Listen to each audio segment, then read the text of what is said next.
யார் உள்ள வந்தது? 1000 பேர் எக்ஸ்ட்ரா வந்து தள்ளுமுள்ளு பண்ணி கத்தி எடுத்து வெட்டி செருப்பு எடுத்து அடிச்சு, செருப்பை நீங்க ரவுண்ட் பண்ணி விஷுவல் பண்றீங்கல்ல, செருப்பு வந்து விழுதுன்ட்டு. அப்ப அவனை அடிச்சவன, செருப்பு அடிச்சவன் உங்களால விஷுவல் பண்ண முடியல, ஏன் அவனை தூக்கல? இது வரைக்கும் இன்வெஸ்டிகேஷன் வளையத்துக்குள்ள வரலாம? சொல்லுங்க. சொல்ல முடியாது. ஏன்னா அது நம்ம தானே செஞ்சோம். அப்புறம் எப்படி சொல்ல முடியும்? காழ்ப்புணர்ச்சி, அரசியல் காழ்ப்புணர்ச்சி. உன் அரசியல் காழ்ப்புணர்ச்சி ஸ்டேஜ்ல பேசு.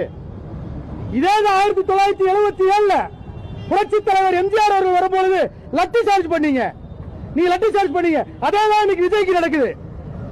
ஏன் நீங்க உங்க பாலிடிக்ஸ் பண்ணுங்க, போய் பனையூர்ல போய் சண்டை போடுங்க, ஸ்டேஜ் போட்டு சண்டை போடுங்க.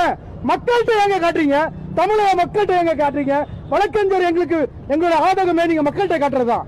மக்களை ஏங்க கொலை வழி ஆக்குறீங்க? இதுல ஒரு மண்ணாங்கட்டி கேம்பெயினிங் வேற.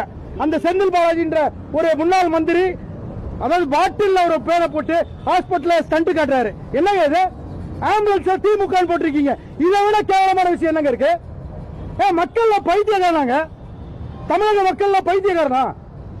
என்ன நினைக்கிறீங்க? 10,000 பேர் வரான்னு சொன்னா 27,000 பேர் வந்துட்டான்னு சொல்றீங்க. எங்க பேரியாச்சுங்க? எங்க போலீஸ்? இன்னைக்கு சிஎம் போறா 2,000 பேர் போலீஸ் வரீங்கல்ல, 2,000 பேர் சும்மா வெட்டியா வந்து நிக்கிறீங்களா? நீங்க அந்த இடத்துல போய் பாதுகாப்பு கொடுக்கல?